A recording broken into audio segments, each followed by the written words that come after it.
Oil 1 teaspoon. Chopped onion 1 small. Sauté it for few minutes. Ginger and garlic paste 1 teaspoon. Sauté it for few seconds. Chopped tomato 1 large. Chopped green chili 1 teaspoon. Coriander powder 1 teaspoon. Cumin powder a half teaspoon. Salt a quarter teaspoon. Crushed red chili 1 pinch. Water a quarter cup.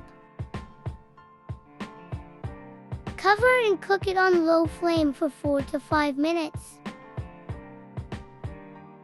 Okra Bhindi 1 cup.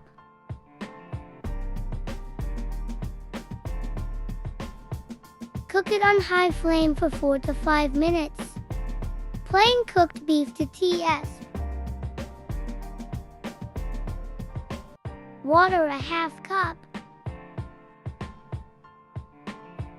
Cover and cook it on low flame for 15 to 20 minutes. Cook it on high flame to evaporate its moisture.